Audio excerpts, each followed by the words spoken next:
Every time we argued, my husband's parent whispered, "See? We told you she wasn't right for you." My husband started to believe them. I smiled, handed him my wedding ring, and said, "If you need them to approve of me, then you don't deserve me." The room fell dead silent as I walked away. I should have known from the start. His mother made it clear from day one that I wasn't welcome. His father barely acknowledged me. And every single time Adam and I had the smallest disagreement, his mother would whisper just loud enough for him to hear, "See? We told you she wasn't right for you." At first, Adam ignored them.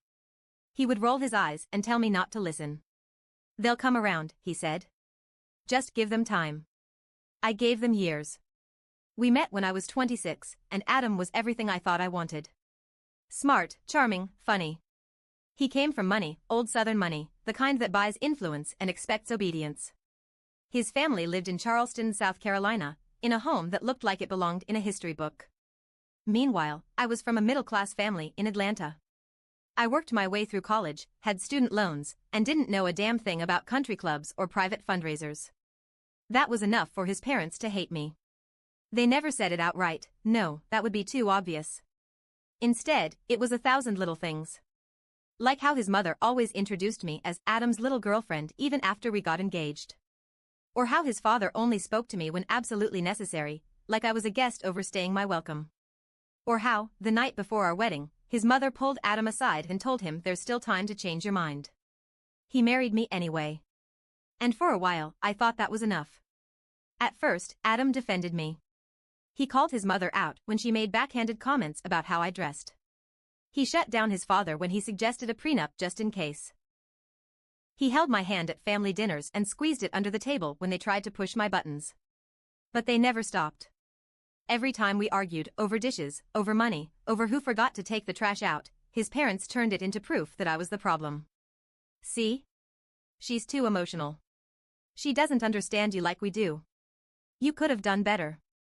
And over time, Adam started to believe them. It was slow. Subtle. The way he hesitated before defending me. The way his eyes flicked toward his parents before answering simple questions. The way he started saying things like, "I wish you'd just get along with them," when I wasn't the one causing the problems. I tried. God, I tried. I swallowed my pride. I smiled through gritted teeth. I bit my tongue every time his mother looked me up and down like I was dirt under her shoe. But nothing I did was ever enough. Then came the night everything changed. We were at his parents' house for dinner, one of those formal, stiff gatherings where I was expected to sit still, speak when spoken to, and pretend I didn't notice the little digs his mother threw my way. I was used to it by then. But that night, she took it too far. She commented, loudly, about how wrinkled Adam's shirt was. Honestly, dear, a wife should take pride in her husband's appearance. I laughed it off, even though I felt my blood boiling. Adam didn't say a word. That should have been my first warning. Later, in the car, he was already in a bad mood over something else. And somehow, that stupid shirt comment became an argument about everything. About how I didn't try hard enough with his family. About how I always had to pick a fight. About how I made things harder than they needed to be. I sat there, staring at him, trying to figure out when the man I married had turned into this.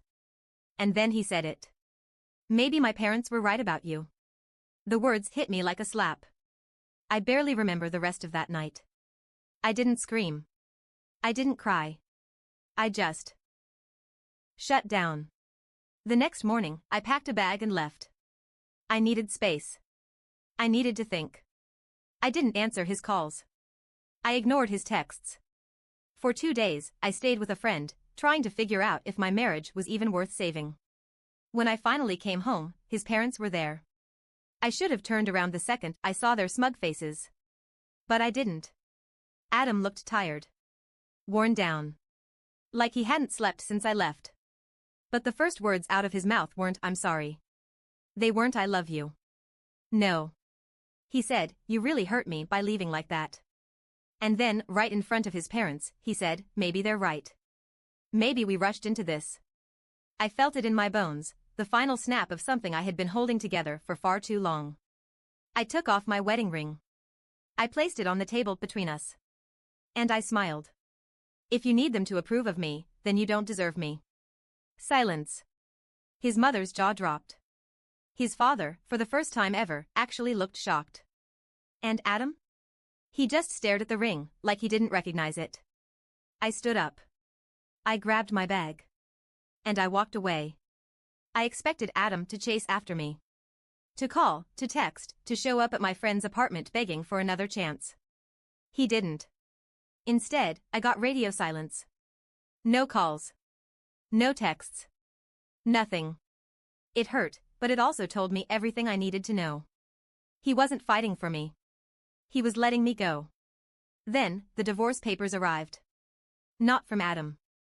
No, that would have required him to actually make a decision on his own. They came from his parents' attorney. A thick packet, cold and impersonal, like I was just another business transaction they needed to wrap up. I could practically hear his mother's voice behind the legal jargon, good riddance. I was furious. Not just at them, but at myself. For staying as long as I did. For bending over backward trying to win people over who never wanted me there in the first place. Fine. They wanted a divorce? I'd give them one. But not on their terms. See, Adam's parents thought I would roll over and sign whatever they put in front of me.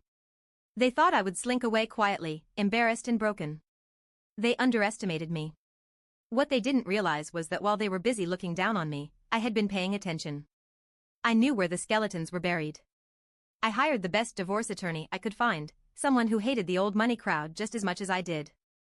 And together, we tore their perfect little plan to shreds. I wasn't asking for much. Just what I was legally entitled to. But to them, even that was too much. They wanted me gone, erased, like I had never been a part of their son's life at all. Too bad. Because Adam's family had money. A lot of money. And in their arrogance, they had made mistakes, ones I now had the power to expose. His father had a habit of moving money around in ways that weren't exactly legal. His mother had written off personal expenses as charity donations. And Adam? Well, Adam had been quietly siphoning money from our joint account for months. They thought they could play me. They thought I'd be too heartbroken to fight back. They thought wrong. When my lawyer presented our findings, the reaction was immediate. His father's face turned red. His mother, for the first time in her life, was speechless. And Adam? He just looked lost. Like a child realizing, too late, that the adults in the room had screwed him over. That's when the messages started. Adam, who had been silent for weeks, suddenly couldn't stop calling. He wanted to talk. He wanted to fix things. He wanted to make it right. I ignored him. But one night, around midnight, there was a knock at my door. I opened it, and there he was. Disheveled. Exhausted. Desperate. Please, he said. We need to talk. I crossed my arms. We? You mean you and me? Or you and your parents? His jaw tightened, and for a second, I saw the old Adam. The one I fell in love with. The one who, once upon a time, would have fought for me. I made a mistake, he admitted. I let them get inside my head. But you and me, what we had, it was real. I still love you. I stared at him. Once, those words would have shattered me. But now? They just felt hollow. Because love isn't enough when respect is gone. And Adam? He had let his parents destroy every ounce of respect I had for him. Still, something told me this wasn't just about love. Why are you really here, Adam? I asked. His eyes flickered. Guilt. Panic.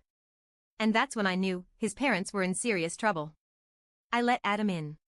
Not because I wanted to, but because I needed to see him squirm. He stepped inside, running a hand through his hair, pacing like a man on the edge. He looked like he hadn't slept in days. Good. Start talking, I said. He hesitated. Of course he did. Because for once in his life, he didn't have mommy and daddy telling him what to say. I screwed up, he admitted. I let them turn me against you. I let them control me.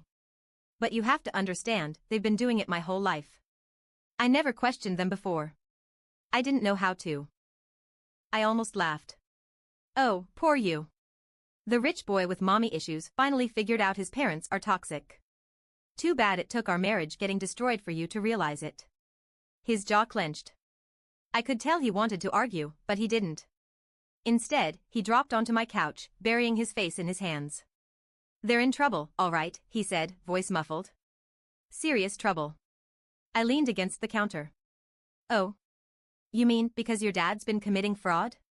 Or because your mom's been using charity money to buy designer handbags? His head snapped up. How did you? I paid attention, Adam. Unlike you. He let out a bitter laugh. Of course you did. Turns out, my little legal battle had rattled his parents more than I realized. The moment I started asking questions, people started looking closer at their finances. And once people started looking, things started unraveling. Fast. His father's business dealings had been shady for years. But with the divorce putting a spotlight on their finances, investors were pulling out. His mother's charity work was under investigation. And Adam?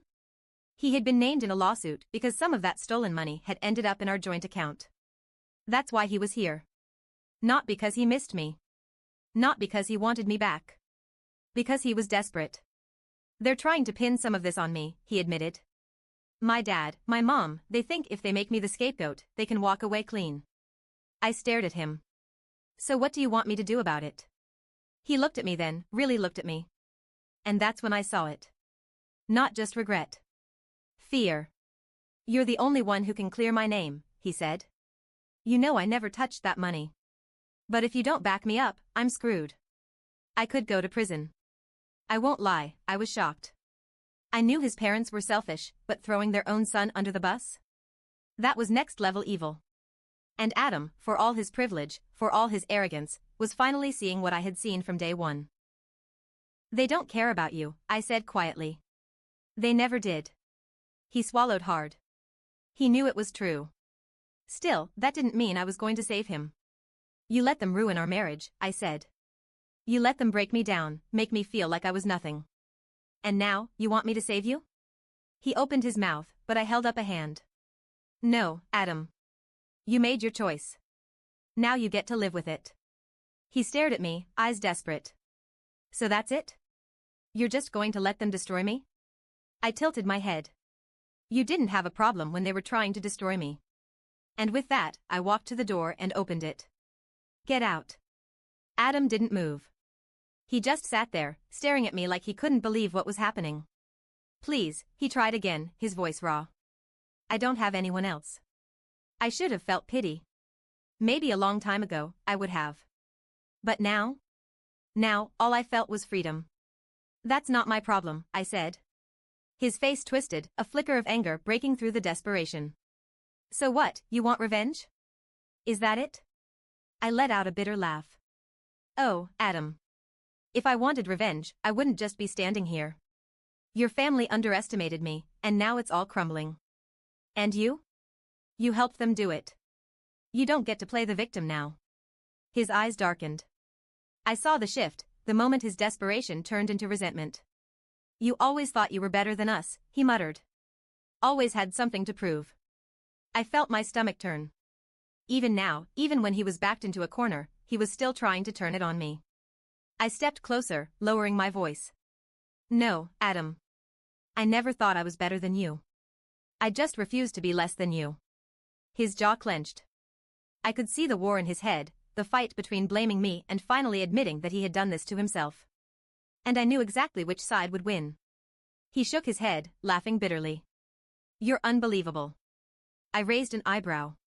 And yet, you're the one begging me for help. He went silent. His pride wouldn't let him say it again. Good. I held the door open wider. Goodbye, Adam. For a second, I thought he might actually try to argue again. But then, with a sharp exhale, he pushed past me and walked out. I didn't watch him leave. I shut the door, locked it, and exhaled. For the first time in years, I felt light. I thought that was the end of it. It wasn't. 2 days later, I got a call from my lawyer. His voice had that clipped, controlled tone that told me something big had happened. Turn on the news, he said. I did. And there they were, Adam's parents, being arrested. I sank onto my couch, watching in stunned silence as reporters shouted questions, cameras flashing. His father was stone-faced, but his mother? She looked absolutely hysterical. The headline at the bottom of the screen said it all, prominent Charleston family arrested in fraud and embezzlement scheme, but it was the next part that hit me the hardest. Their son, Adam Calloway, is also under investigation for his role in financial misconduct. I muted the TV. I knew Adam wasn't innocent, but deep down, I had assumed his parents would find some way to protect him. Even if it meant selling out other people, even if it meant bending the law, they wouldn't actually let their own son go down with them. I was wrong. That same evening, I got another knock at my door. I didn't even have to check. I knew it was him. I took my time opening it, keeping my face calm. Adam stood there, his face pale, his hands shaking. "They threw me under the bus," he said, his voice hollow. "My own parents. Their lawyer just called me. I'm being charged, too." I leaned against the doorframe. "And?" He blinked. "And? That's all you have to say?" I shrugged. "What do you want me to say, Adam? That I'm surprised? That I'm sorry? Because I'm not." His expression crumbled. He knew it was true. He swallowed hard, his voice barely above a whisper. "I should have chosen you." And for the first time, I actually believed him. I sighed, stepping outside so I was right in front of him. "Yeah, Adam. You should have." Then, I did the one thing his parents never taught him how to do. I walked away without looking back. The months that followed were a whirlwind. His parents' trial made national news. The truth about their fraud, their illegal dealings, and their tax evasion all came spilling out in public. Adam? He took a plea deal. Avoided prison, but lost everything. The money. The connections. The family name that once opened every door for him. I heard he moved out of Charleston, tried to start fresh somewhere no one knew who he was. But it didn't really matter to me. Because for the first time in my life, I wasn't looking at the past. I was looking forward. And I had one.